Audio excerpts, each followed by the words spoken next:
And we are live. Welcome back, ladies and gentlemen. I am one of your co-hosts, Blake Ruffino. Alongside me is my counterpart and co-host, Joe DeLeone. Good evening, good sir. How are you? Good, Blake. I always love how it's a random Sunday where there's a million coaching news drops that happen. You know why they do that? Yeah, I know because why you they do build that. into Monday. You have a whole thing that you can talk about through the week. I mean, but we're beating everybody to it because we go live on Sunday night, so we don't have to wait until Monday. True.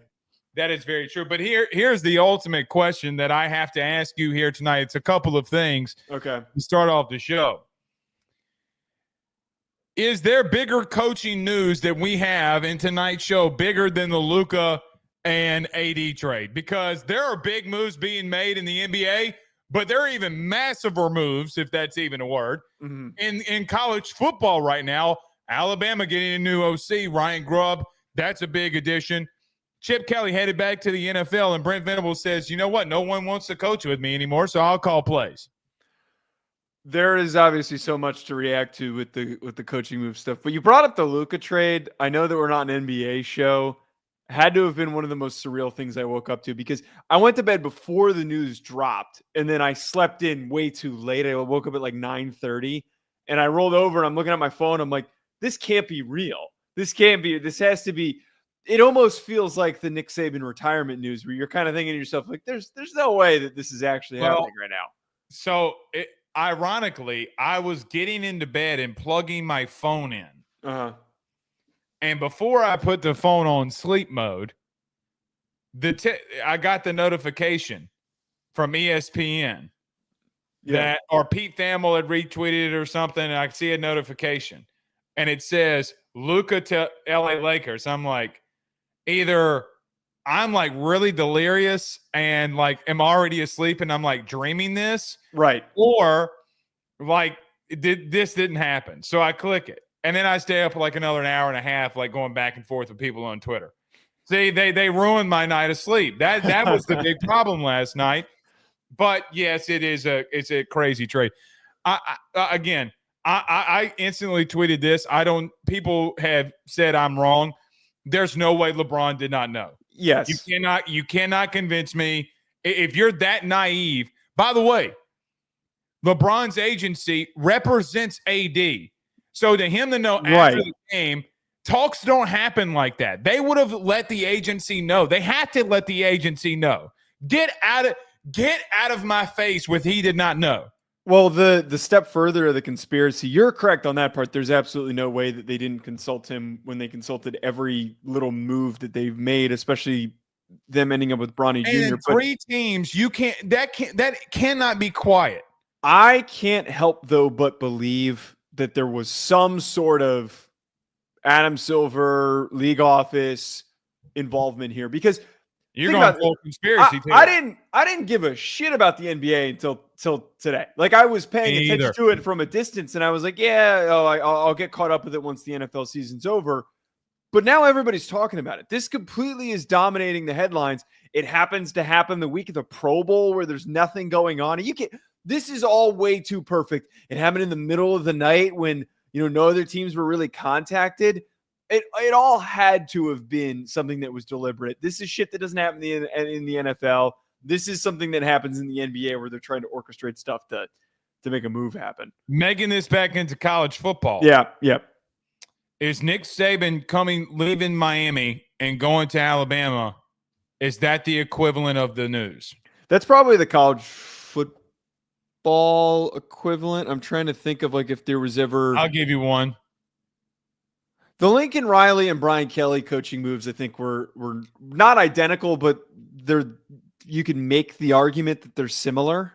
I don't think Lincoln, because Lincoln, if you remember in that whole process, Lincoln's name came up in everybody's coaching search, right? Like he's staying in Oklahoma. Oklahoma people reported that he was staying. Your boy just letting it be known. Blake Ruffino never said he was coming here. Bevo's bodyguard threw in here too. Urban to Ohio State's another decent one. Urban to Ohio State, but I get that. But I mean, the Saban back has got to be Chip Kelly's even. To me, Chip Kelly's bigger. To be an OC at Ohio State, leaving a head coaching post is bigger than Brian Kelly and Lincoln Riley. If I'm just being honest, and that happened a year ago. Yeah, I agree with that. You do realize he was not with Ohio State for more than a year. Yes, that was Super Bowl week when that news broke. Right. So, I mean, again, didn't even make it a whole year at Ohio State. So, look, to have a little fun with this, it would probably be pretty fun. But Brian Kelly was not, if you remember, was not a part of that. Like, nobody thought he was leaving. Nobody even. No, that's why I think that's comparable. Lincoln, I agree, where it was a little bit partially anticipated. He was brought up a lot with the NFL. No one thought Brian Kelly was going to LSU. Nobody thought that he would ever leave Notre Dame. No one thought any of that was going to happen. That would probably be one of the better examples. The Saban to Miami news, obviously I was too young to like really, really remember. Oh, you want me to tell you? Because I was in high school. Was it really that unexpected? I was a senior. It was earth shattering. For me, but it was that unexpected. Like it was that yes, oh wow, no one thought. Yes, because literally 5 hours before that, literally 5 hours before that, he went to a podium, cursed out a reporter. I've seen that press conference. Right. I know that. Cursed out a reporter. I'll never forget this as long as I live. I get home from baseball practice. Okay. Stuart Scott, if you remember Stuart Scott, the great late Stuart Scott, the cooler than the other side of the pillow, okay, literally comes in, it was like the good ESPN Sports Center music, right? And it gives you chills, you know? And he says, Nick Saban has decided to leave the Miami Dolphins to be the next head coach of the Alabama Crimson Tide. By the way, they introduced Nick Saban when LSU basketball goes to Alabama and whips that ass. That was when that news happened? No, they announced him. You know how like when new coaches get hired, they announce the head coach at like a basketball game? Yeah. They did it against LSU, and LSU went in there and whipped that ass. But then for 2 decades, he would just – it was seriously. This happened when I was a senior in high school. It was the biggest earth-shattering news because Nick Saban was a god to me. You got to understand. He won y'all your most recent at the time, it was your the only national title. Right. I mean, the only national title outside of college baseball. So I'm just like, I wanted to throw up. And then he made me physically throw up like 17 other times. It's comparable but different, but I understand what you're saying with the unexpected. I never thought it would happen. Right. I never in a million years.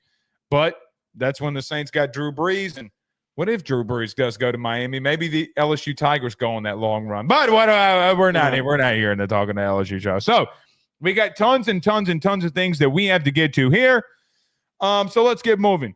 Joe, we'll talk about Ryan Grubb. We'll talk about Chip Kelly and Brent Venables. And then we'll get to the Big Ten.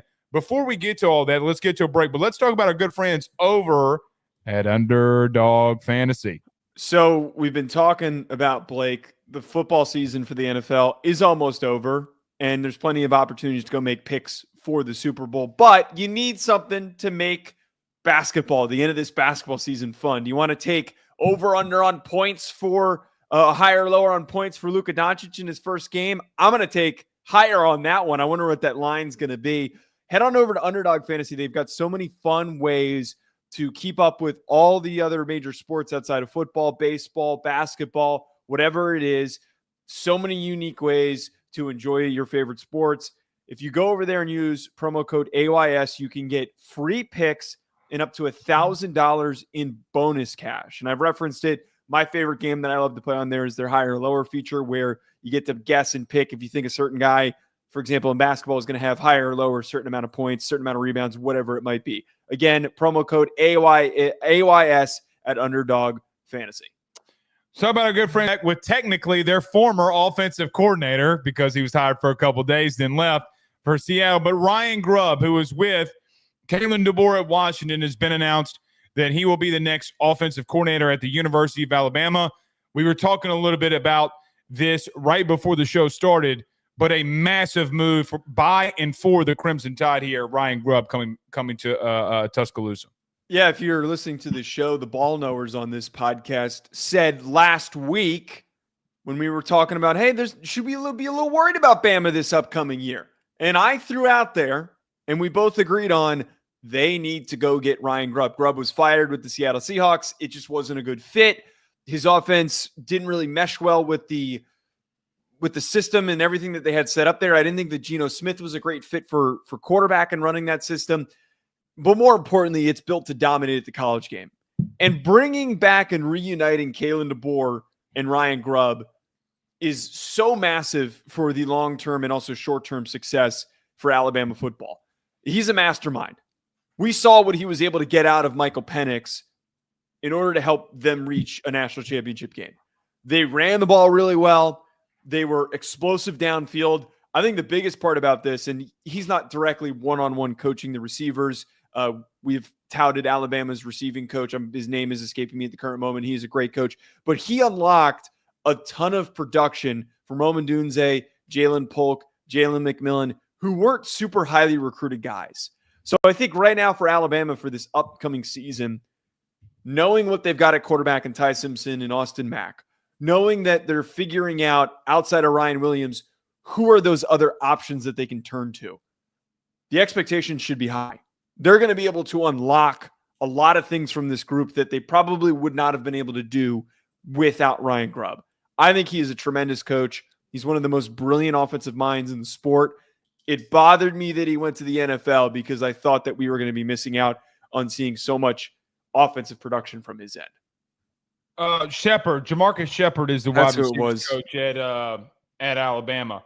So, look, I think there's two things in reference to on-field play. I still think that there, from a personnel standpoint, there's conversations that need to be had, specifically at wide receiver, as you had just mentioned. They do bring in a guy like Isaiah Horton from the portal. So there are some things to obviously work with in that room with Ryan Williams coming back.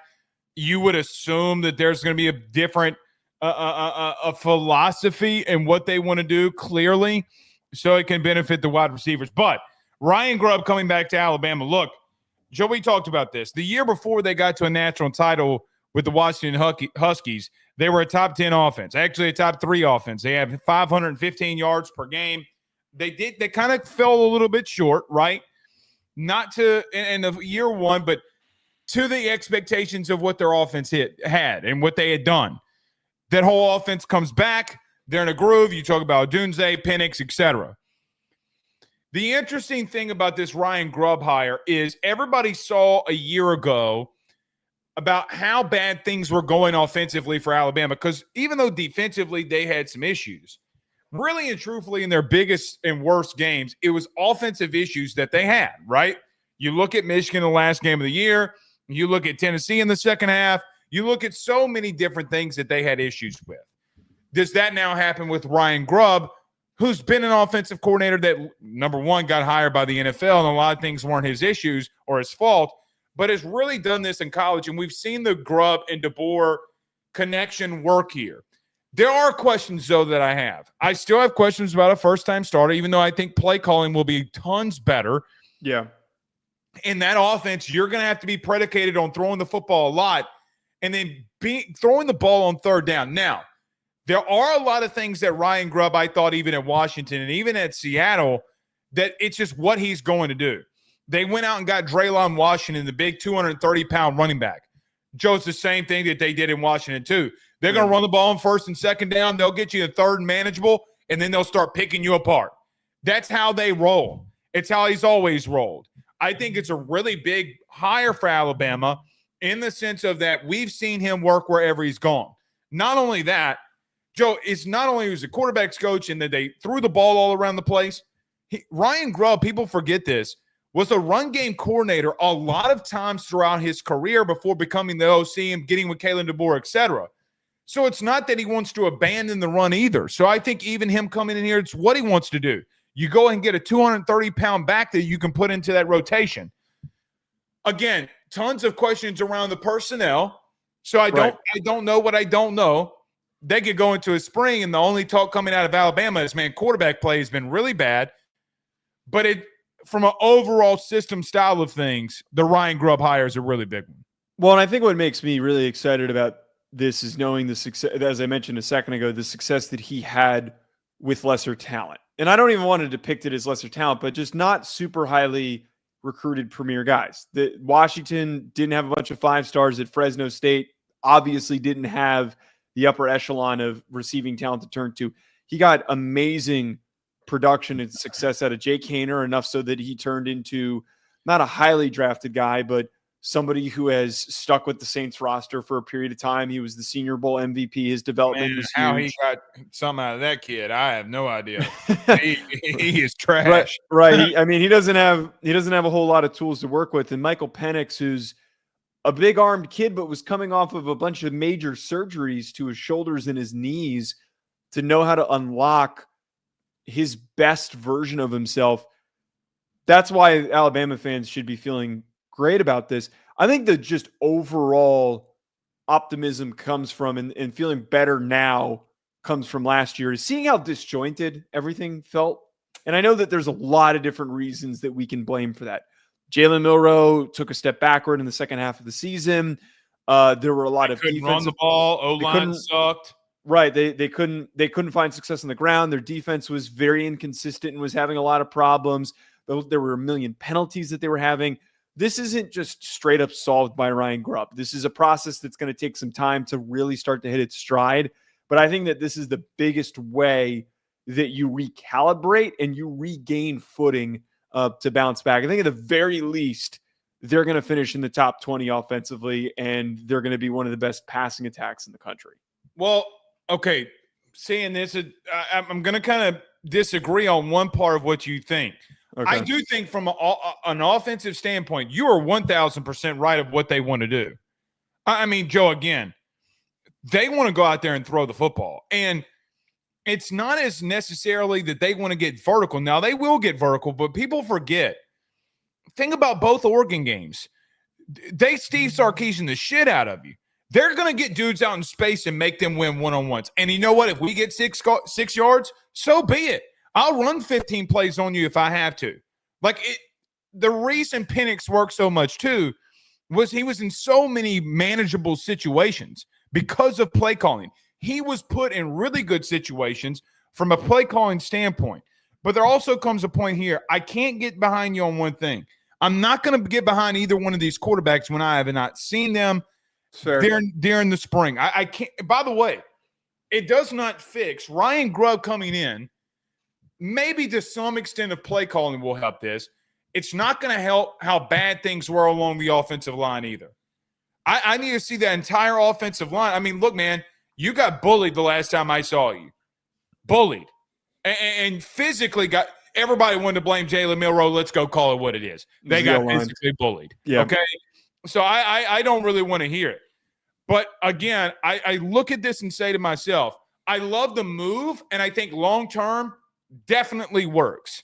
For the 2025 year, for Bama, though, I just have questions. I have questions at quarterback. I have questions at running back. I have questions at O-line. And, Joe, outside of Ryan Williams, be real with you, I got questions at wide receiver.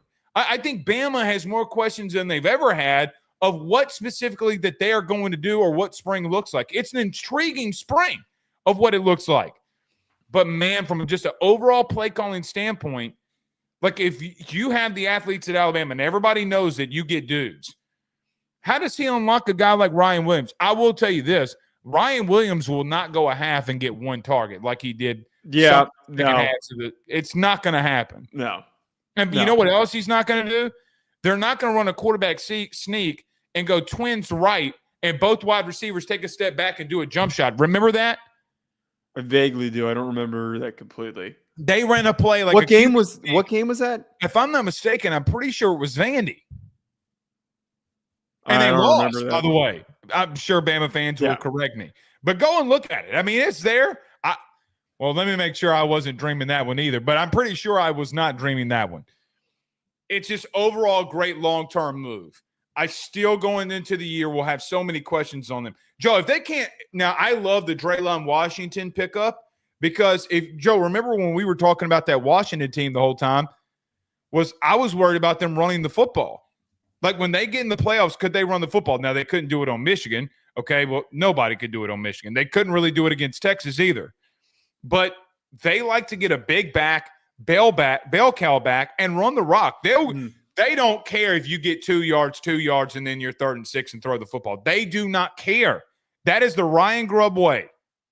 Yeah, the reigniting of their run game, I think, is going to be the biggest focus point. And the last part with this, I feel like Austin Mack is going to have a little bit of a head start here in this quarterback situation. Especially he was recruited by Grubb. Right, some favoritism. And DeBoer had recruited Austin Mack too, but there's a little bit of a different relationship to be assumed between a young quarterback and an offensive coordinator. I'm going to kind of push until we get to see them play and throw in the spring, if that actually comes to fruition. I think I'm going to push that narrative that I think that Mac should be the starter, knowing his familiarity already with the system.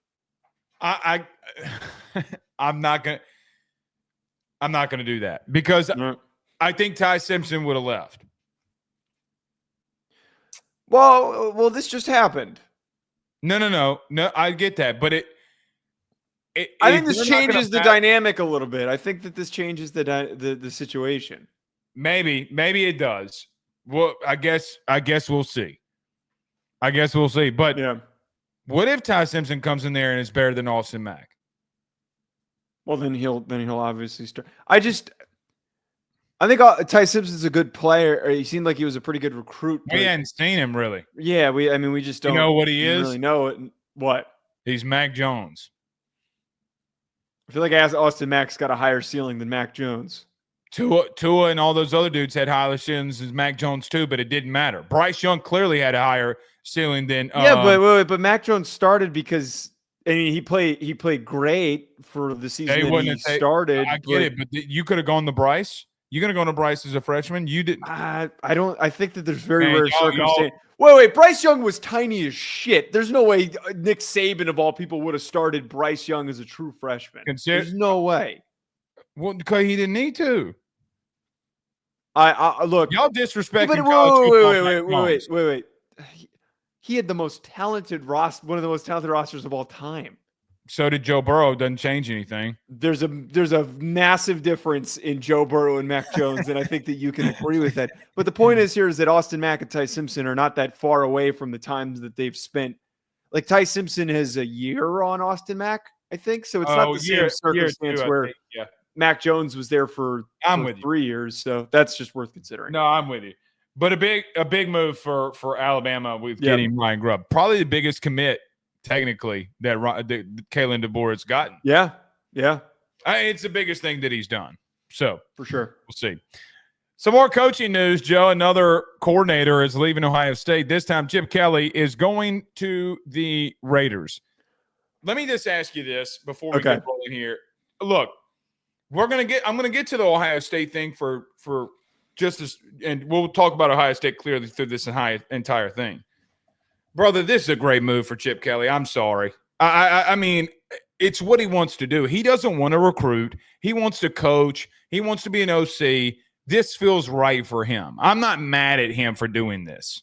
No, and I actually think that most people aren't. They accomplished the end goal. There was no promise that this was going to be some sort of a long-term relationship. He came in. The offense was awesome. They won a national championship. Bing bong, it's done. And we move on. I hate that him going to the Raiders because I feel like he had better options with the Texans, the Jaguars, and the Buccaneers with the quarterbacks and the weapons that he has. Maybe he wants to shape this thing in his own direction. Watch out for Will Howard to the Raiders, maybe in the second round or the third round. That is certainly in the mix.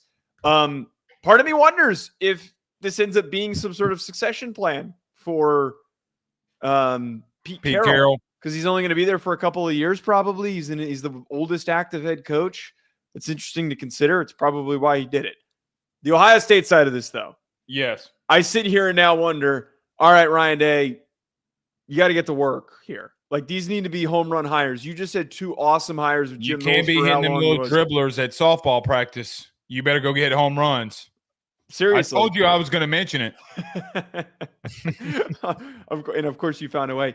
I'm unsure of who they end up going with. And I was reading an article leading into this. Brian Hartline was mentioned. I don't think that you can go backward and go back to Brian Hartline. If Brian Hartline calls plays, it is with another team. I think that Joe Moorhead, who's the head coach at Akron's worth considering. Yeah, I think like that Mike Moorhead. Shanahan at Indiana's worth considering. And then I would also throw into the mix, if they want to go spend a shitload of money, go and get Will Stein from Oregon. Okay.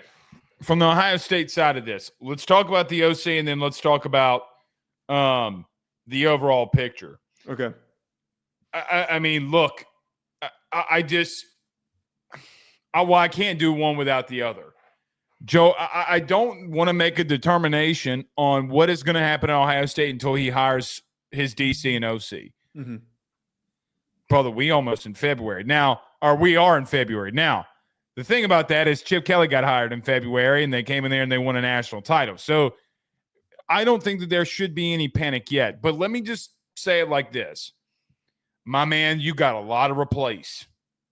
A lot to replace. An OC, a DC, a starting quarterback, offensive line, defensive line, linebackers, DBs.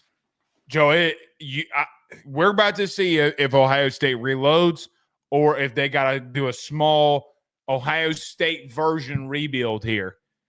And I'm not saying they won't be a playoff team or anything like that, but you know what I mean. You start getting to a point here where at what point is like going through a whole new offseason with a whole new staff, but all new play callers. By the way, it's February. Guys have been working out for a month already. You're about to go into spring within a month. So installation, okay, for spring football, I mean, what you going to figure out in a month? How much can you install in a month before you hit the field? By the way, you haven't hired anybody yet. So there's a lot of things that you got to overcome. I'm not saying for 1 second that Ohio State cannot overcome them. Mm-hmm. They have the talent, and they've recruited the talent to overcome it. They've done things in the portal to overcome it.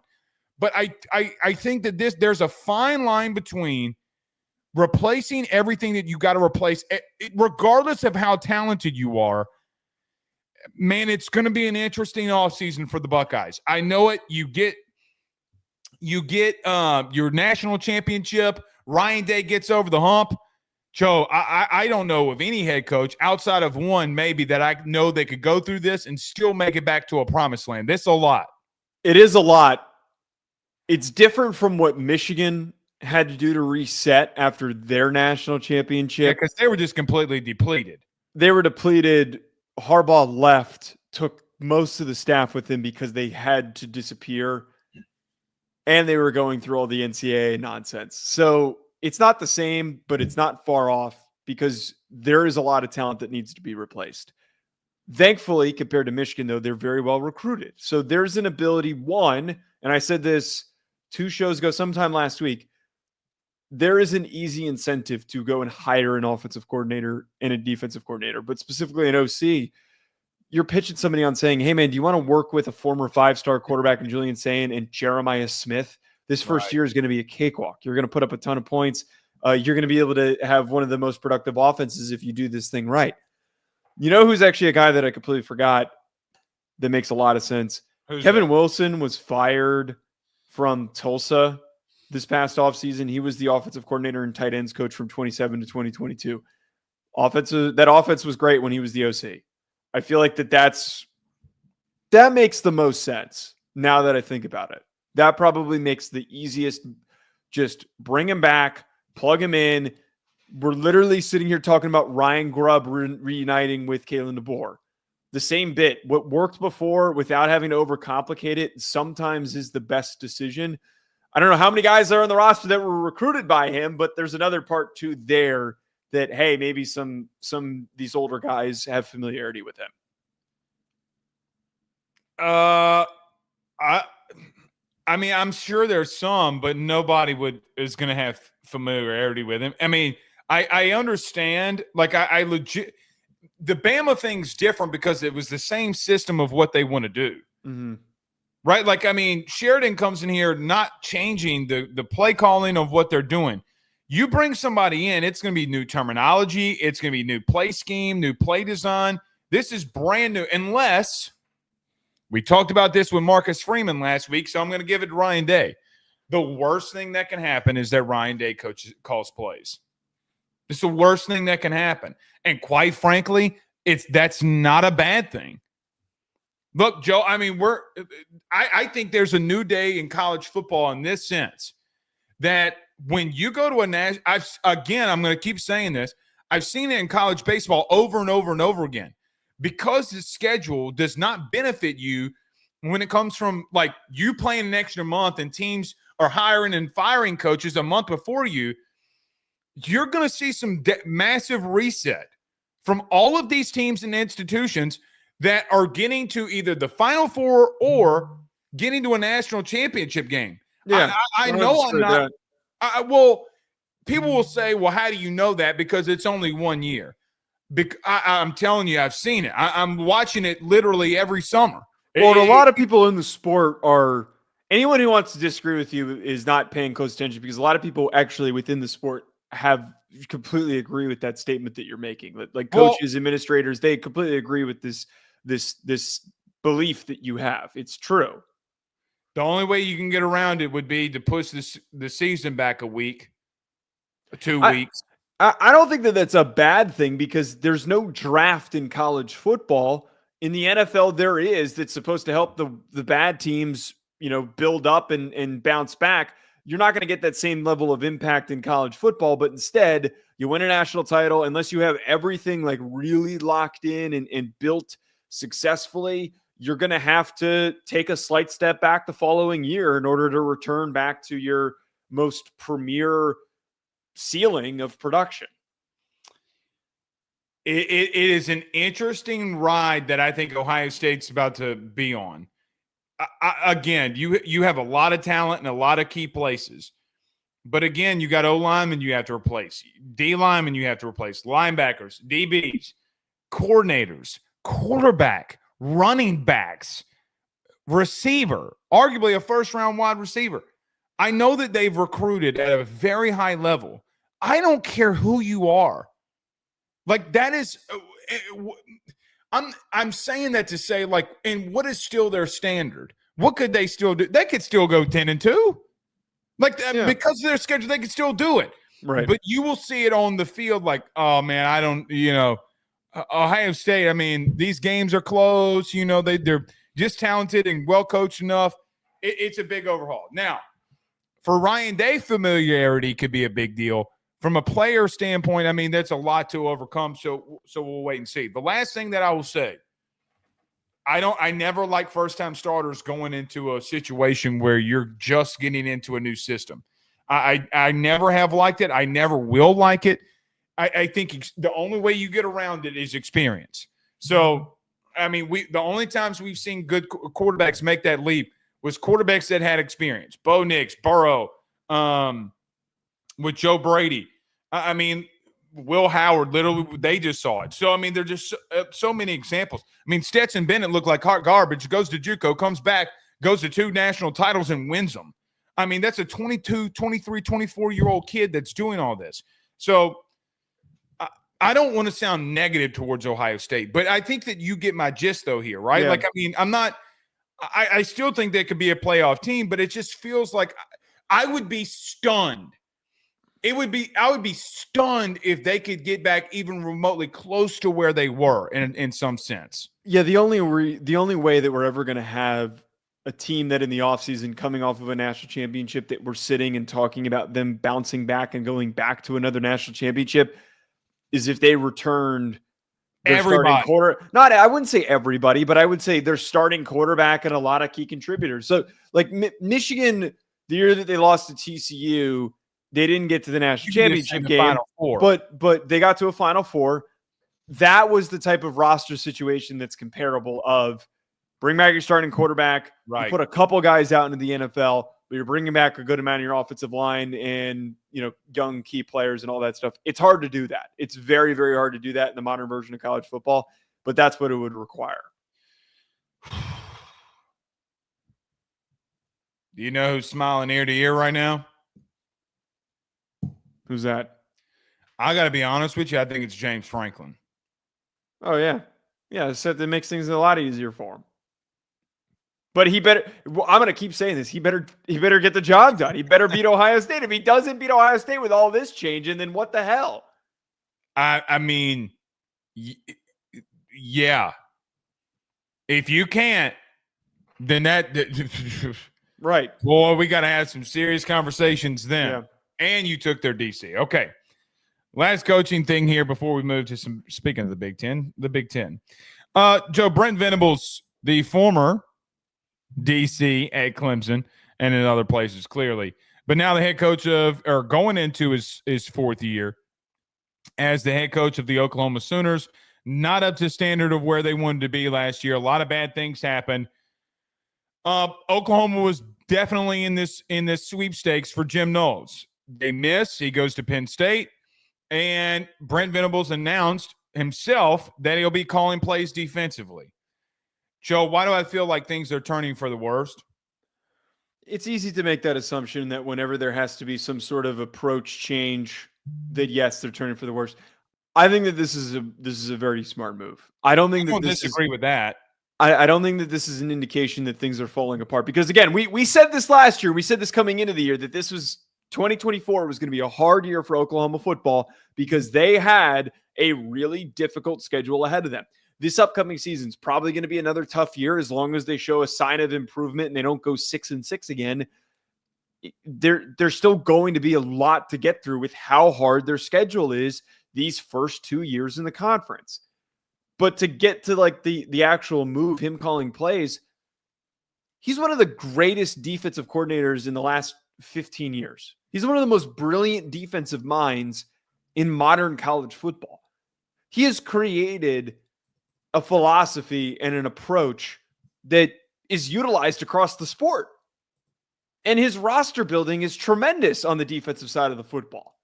2021, the last time he called defensive plays when he was at Clemson, 14.8 points per game, which was good for second, 306.3 yards per game allowed, which was good for eighth in college football. Him calling plays is only going to improve this thing. But I just hope, and we spoke on this when we, he hired an OC and Mateer came in, their offense has to pick up the slack. That's where the big separation point is. Yeah, I mean, you're right. Defensively, they've recruited at a high level. I do not think defensively they are bad at all, remotely close. I know that you bring in Mateer. I knew you bring in a new offensive coordinator. We've talked about Mateer. We've talked about, look, I mean, there's a complete change, and I hope for them that they do get change. I mean, the sport is better when Oklahoma is better. But, man, you're about to pay a dude $3.5 million a year to go be your DC, and he said no. I mean, and it's not a massive miss. You're telling a guy not to pick home. I mean, I'm not saying that it's a massive miss. Right. But there also comes a part where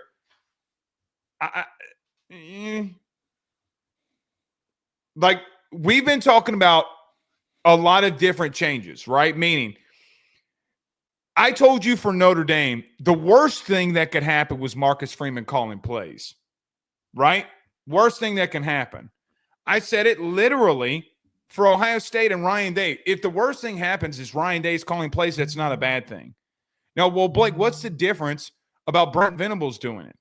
The difference is, okay, when I look at those teams, they still are going to go get OCs and DCs, and they can be involved when they need to. This feels a little bit different. It feels like that they tried to go get some guys. Nobody wanted to come here, okay? And Venables is like, I've had enough. I'm just going to call plays. And it may work for him. It may work for him that he can be over things, but he gives the full of the offense over to his new OC and his quarterback, and he can focus on the defense. The problem with that is, man, you had a bad and rough season, okay? At the end of the year defensively, you were not good. You weren't. Well, they are on the field a lot, so it's kind of the chicken before the egg of determining what was causing the problems. That is fair. But I saw a team in the last game in the regular season that I saw them play up close and personal. Joe, a team in LSU that could not run the ball, they dominated them. I mean, they line up and physically dominated. I'm like, end of the year, might not want to win, be here, whatever. There's a lot going on in Oklahoma. I just don't know how – Brent Venables, though, to your point, the way that you started, the 306 yards, right, in 2021? They 306.3, which was eighth. 306, 326, 288, 291. You're right. He's one of the more brilliant ones. I don't know how to feel. I think there's too much to overcome here. That's how if you cut me open and you say, what do you think about Oklahoma football right now?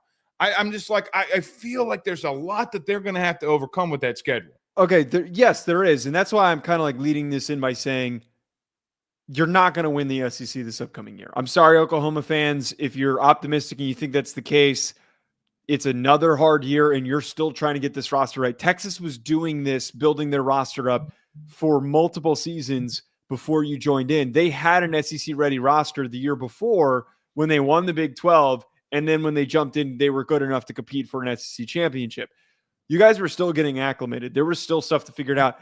You had a great job this past high school recruiting cycle of doing a better job of recruiting offensive linemen. That's a big part for your offense getting better, but it's a multi-year process. I think as long as that there is an improvement in the win department, they don't go 6-6, and they go 7-5, and even better, the ultimate goal should be 8-4. That is a huge step forward. I don't think it's to reiterate my whole point here, Blake.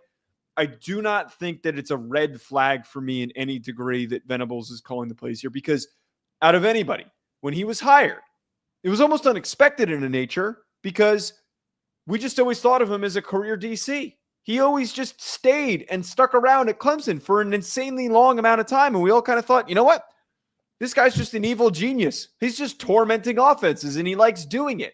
It felt kind of weird to me that a guy that was known for about a decade as being the most brilliantly dominant defensive coordinator in the sport wasn't calling the plays. Like, that felt weird to me. It wasn't like good example. Kirby Smart was a great defensive coordinator. Another one, Marcus Freeman, was a great defensive coordinator. They take over as head coaches. And the reason why they got those head coaching gigs is because what you heard in coaching circles is like, but they're on this other level of just knowing how to run a program and how to recruit and do these things, for different reasons for Kirby and for Marcus Freeman. No one batted an eye when they gave up their play calling decision-making. Venables is in a completely different category for me. He is schematic genius who needs to have control. They're going to get a lot better, and they're going to be able to. You don't think Kirby's a schematic genius? No, I'm not saying. I knew you were going to say that when I brought that up. I think that he's a great coach, but like Venables is a different. I'm cat. texting Kirby. Okay. I'm going to text Kirby. Okay. Joe says that your ass when it comes to X's. That's not what I said. I just don't know how to feel about this, man. I listened to everything you just said. I thought there was a lot of valid and key points there. I mean, he was before the portal and before NIL. Clemson wrecked shop. They held it together. They continued to recruit well, and then he left. All right, I'm just going to say this. I know I'm going to get killed by Oklahoma fans. You ready? I don't know if he's a good decision maker as a head coach. Venables, you're right on this. I think Venables, for what it's worth, you're right. Schematically, defensively, okay, he can do a lot of special things. The problem that I have is he's not the DC. He's the head coach. So him calling plays only adds more to his plate of what he needs to do throughout the week with recruiting and everything. So now I'm looking at you walk on from Dylan Gabriel to go to Jackson Arnold. You let your OC walk to Mississippi State, and offensively you went down a hill. So many different things. Am I breaking up here really badly? No, you're fine. You're just a little fuzzy. You're good, though. You're coming through. Okay. There are a lot of things, though, that I look at him and say, I understand the DC part of this that you're trying to make, but ultimately he is the head coach. He moves on from Dylan Gabriel. Joe, I mean, Dylan Gabriel is a Heisman finalist. Like, what are we like? What are we? That was a very bad. So decision. By the way, you go out in the portal, you get that entire offensive line where it was the worst in the SEC last year. And I mean it, the worst in the SEC, even worse in South Carolina. You can't throw the football. You're giving up more sacks than anybody in a 5-week span. And I'm supposed to act like, oh, it's okay because he's a good decision maker as a DC. He's not the DC. Right. And I'm not saying that towards you. It's just Okay. over and over and over and over again. As the head coach, I feel like it's not going in a right direction. I think that the right direction that's being created is Arbuckle being hired and Arbuckle bringing in John Mateer. That to me is ain't going to do shit if that O-line continues to be that bad. I understand that, and he's going to be mobile and he's going to be able to escape pressure. I think better than Arnold was a good runner in a couple of games, but I think Mateer is a different type of player that's going to work well behind a weak offensive line. I think their offensive line, at the very least, is going to be better. Like I think that it doesn't take a whole lot to be better. Right, exactly. It doesn't take very much to be a little bit better than them. There's a lot of work that needs to be done. My main echoing point is that this is a slow process. This is not something that's going to happen immediately overnight. Joining a new conference and not having a good offensive line is a recipe for disaster. By the way, in a year with a down conference. Right. It's only going to get harder this upcoming year. I mean, you're talking about the conference that's been more down than it's ever been in its history. Yeah. Well, in the last 40 years, it's the worst the conference has probably been. That 2010 year, it was pretty bad. Who won the Natty that year? Auburn. But I mean, Okay. Cam Newton ran through everybody. I mean, he destroyed everybody. Maybe that says more about Cam Newton than it does. No, the league was down. I know. Yeah, the league was. I mean, bro, he went. Blake Sims was the quarterback for fucking Nick Saban. Get out. I mean, come on, dude. All right. I don't know what is happening with my thing here. No, you're coming through completely fine. I can hear you and everything. You're just a little fuzzy. Okay. Well, I hope I think our listeners can hear you. I hope so. No one said anything. I think you're completely fine. Okay. Let's get to two of these Big Ten teams. Yeah, let's move. So we're going to preview some of these Big Ten teams. So way too early. Joe, today we're going to talk about Michigan and Oregon. Michigan, I don't want to say, I know from a record, from a win-loss standpoint, I think maybe a down year for Michigan, coming off the national title a year ago. But, man, the way that Michigan ended the season, we go a way too early conference projection of the Big Ten and Michigan. Brother, I'm a little bit high on Michigan. I think they can generate a lot of problems for a lot of people. This Bryce Underwood start, I think, is a big question that we'll talk about. But, man, Michigan played so well down the stretch, beating Ohio State, the national champion, coming up close to beating Indiana, and then wiping the floor with Alabama in the bowl game. Joe, just how good can Michigan be going into the 2025 season? They're a wild card, and we know that their schedule is very playable for them to come out with a lot of success. I'm not saying they win a national championship, but for them to return to that 9-win, 10-win striking distance before Bryce Underwood is a sophomore and he's a junior, that's what I think needs to be the goal. I think that the one aspect of this that I'm paying attention to is, does their offensive line start to improve? Andrew Babaloa was a very highly touted recruit that they brought in, and I think that he should be a plug-and-play guy early on, and at the very least, maybe he plays a little bit later on, but I'd throw him into the mix. That is a crazy gifted, enormous human being that you should try to get acclimated in starting on your offensive line. The other part about this, Blake, they added some decent players in the portal. Justice Haynes and Damon Payne, you're getting some good bodies. Justice Haynes is going to be super productive in that offense running the football. I agree. The most important talking point is moving on from losing Colston Loveland, Mason Graham, Will Johnson, Kenneth Grant.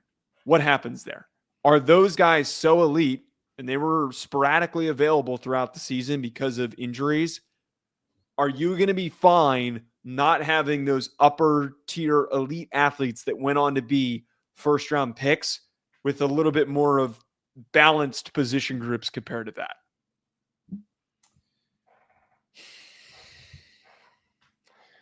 They look damn good against Bama.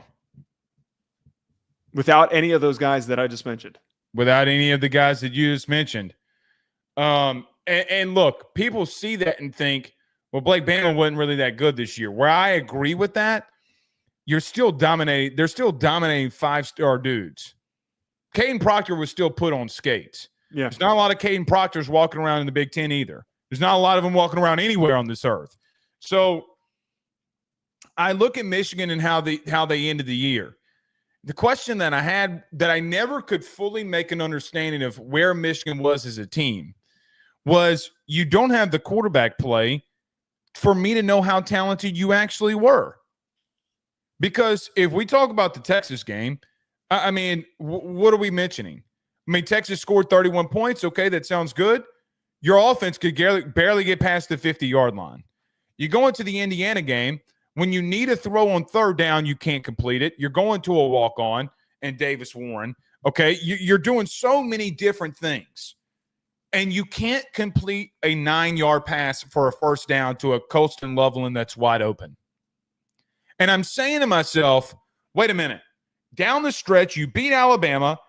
You go into the horseshoe and, quite frankly, whip the national champion's ass. I don't want to hear that, the coaching style of Chip Kelly. No, they walked in there. Arguably, I'm thinking about their entrance to the game. Joe, you saw the video that was posted of the entrance into the game. I saw a whole new team. Now, off the field stuff that we talked about Michigan last time, I'm not even going to mention that until we have to, right? It's out of my mindset. Something was being built different there.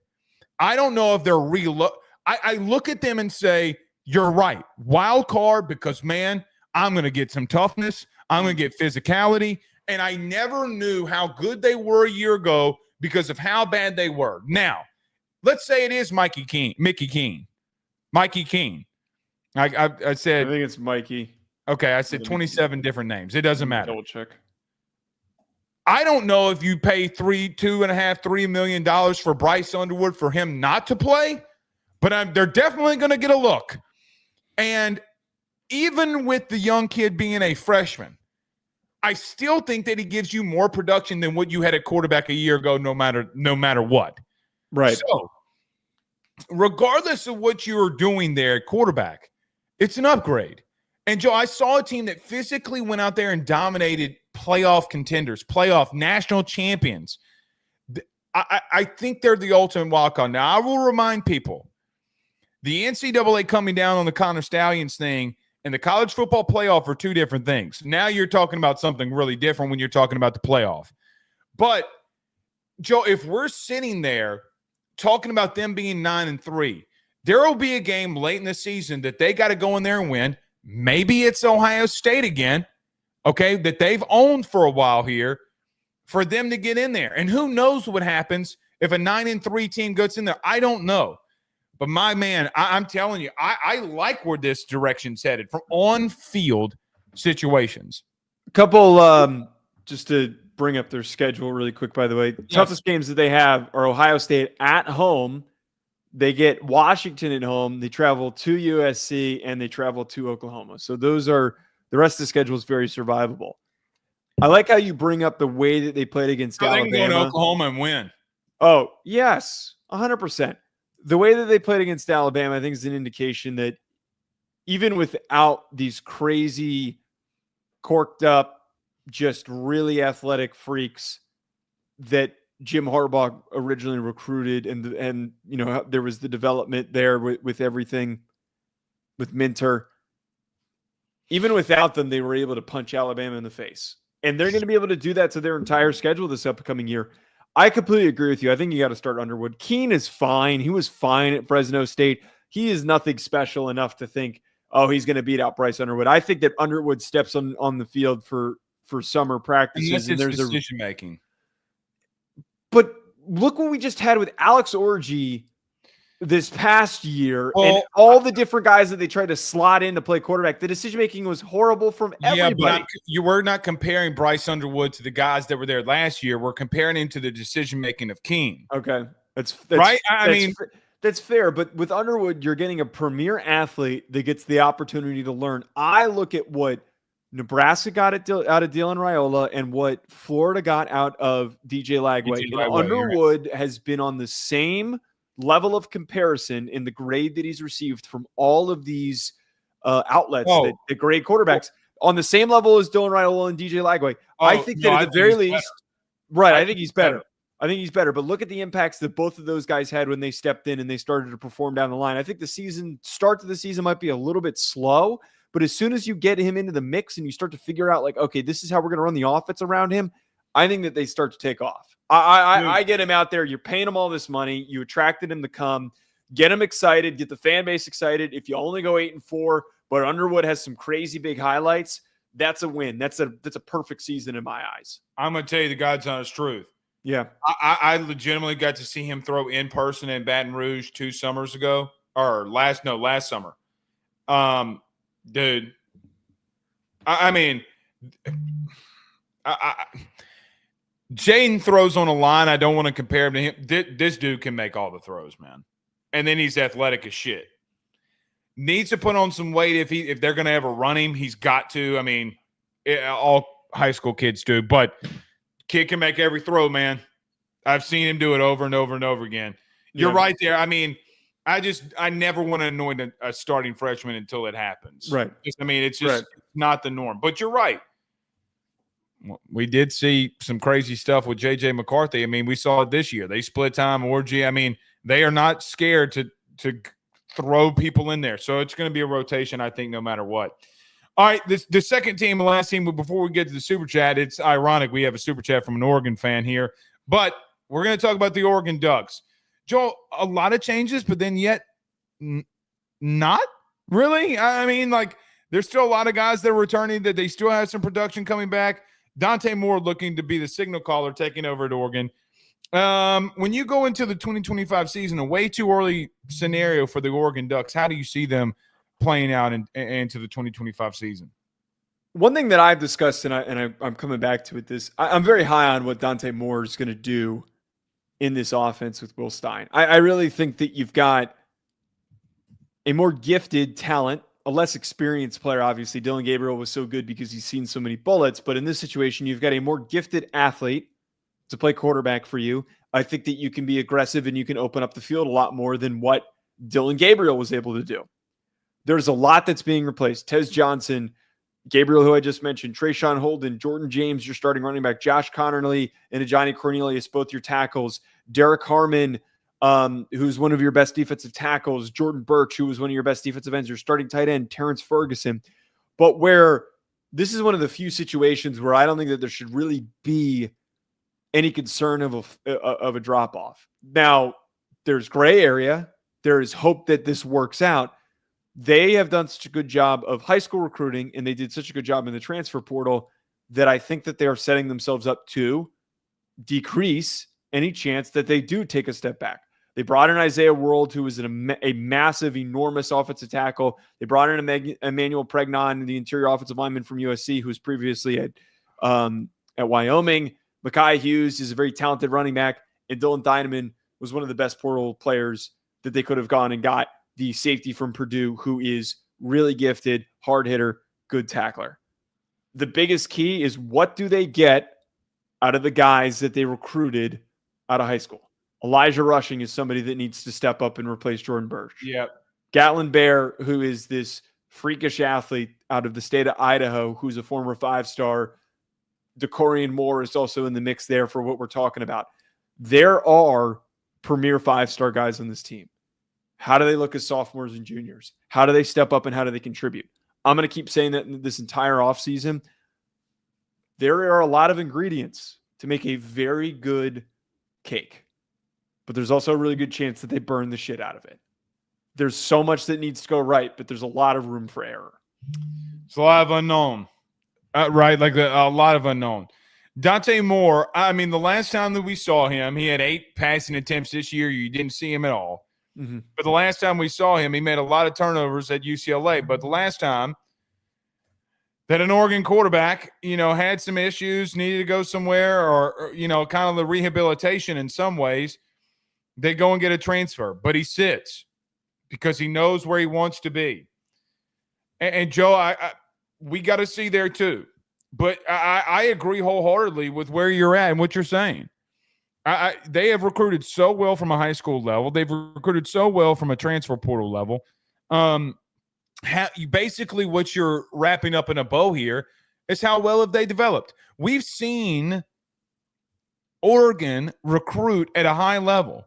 We have not seen them get over that hump yet, Joe.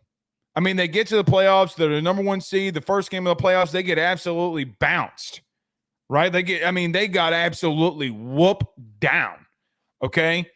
When does Oregon take that next step? Now, you're going through a reload or a rebuild, regardless of what happens. And there's a lot of unknowns here. I agree that I think Will Stein can get a lot out of Dante Moore. I'm still cautious because the last time I saw him, he had 11 touchdowns and 9 interceptions, right? There were a lot of bad decisions that were being made. So we'll see. But you're right. They have recruited so well along both lines of scrimmage, especially at DB. When does all this start manifesting itself? And they've spent the money to go out there and do it. I think the Big Ten is wide open. I think it's wide open. I don't mean to cut you off, but this is my biggest thing where I had a lot of skepticism when we talked about Penn State. I think that there is more of a chance that Penn State falters and that somebody else wins the Big Ten than Penn State feels like they're in this. Well, and that's just a normal year then, right? I mean, then you're just having a normal year. But Joe, here's the problem with that though. Let's say they do. Okay, they do. They go 10-2, they make a playoff again. It is what it is. That means we got a lot of answers with Ohio State. That means we got a lot of answers with Oregon. I mean, we then know that Dante Moore paid off, that they developed at a high level, that these DBs and young wide receivers came in and you're like, I mean, wait a minute, that's 3 5-stars, all that you're replacing here. Okay. Until then, though, until you have those answers, I mean, I can make an argument for all 3. I think that the biggest part with this and why I think I was the most intrigued to do Big Ten talk at some point, early predictions, because there's a lot that's going to change throughout the offseason. There's going to be a lot that we're eventually exposed to on, through the spring. And as we're going to start to see these teams get into competition and we're going to start to see these young guys that we haven't really been exposed to, how they're going to do once they're on the field and in these starting positions. There are a lot of different options for who can win the conference. I think Oregon is the easiest one to point to as being the most set up for success because Dan Lanning has been slowly building this thing into a dominant team. Somebody fell down. Oh no. We doing okay? Are you doing okay? Yeah. Yes. Okay. All right. Look, I would assume that you basically, just by your last sentence, throwing it out there, I feel like with Oregon, a lot would have to go wrong. You would have had to miss on a lot of recruits and a lot of stuff to not be uber talented next year. Right. That's the biggest part with all this is that Dante Moore would have to completely, hit the fan and all these receivers would have not to pan out. That's what it would have to be. I'm sorry. I mean, she was literally. You're good, dude. Well, I mean, we're done with the show, anyways. Okay. Well, we do have a super chat here or two. So let's get to them. Ducks for Life with a $5 super chat says, "This is the first sportscast I've done watched since Ohio State whooped our ass. I've been in a depression coma. What's up, guys? Blake and Joe. I feel like when your team loses in the playoffs like theirs, you kind of just go about life without sports. I don't want to know anything. I'm suffering. Yeah, we've missed the Oregon fans. They haven't been around for a while, and they were our most vocal fan base. Hopefully, all of them start coming back. Look, it's Oregon. I think you're reloading. You be okay. You will. Trust me. I've been in the same exact spot a lot of times as the Duck fans. Cody McGee with a $5 super chat says, "My concern with Chip Kelly to the Raiders, not a well-run organization. Mark Davis is a good owner, impatient, and a dumpster fire." Okay. Really smart move to bring in somebody who knows how to run an organization like Pete Carroll, though. Right. I mean, that was the first big boy hire that Davis has had. because he's done such a bad job of making those decisions. But I don't disagree with this. I have not been a Mark Davis fan, and financially, he has run that thing into the ground since his dad passed away. It has been a mess. Hopefully, it works out. Part of the reason why I don't really get why Chip signed up for that. Because he knows he probably get a couple of years and they'll reload. Or Right. what pick does the Raiders have? 6. So they'd have to trade up.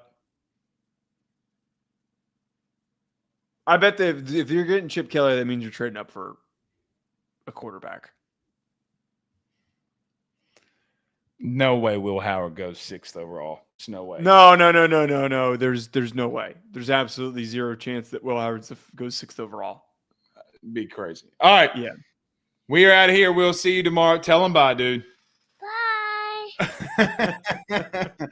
You just wrecking the show. Hey, can you do me a favor? Da-na, da-na-na, go Tigers. Say go Tigers to Mr. Joe. Tiger. Yeah. Close enough. All right. We'll see y'all soon. Y'all have a good one. Peace.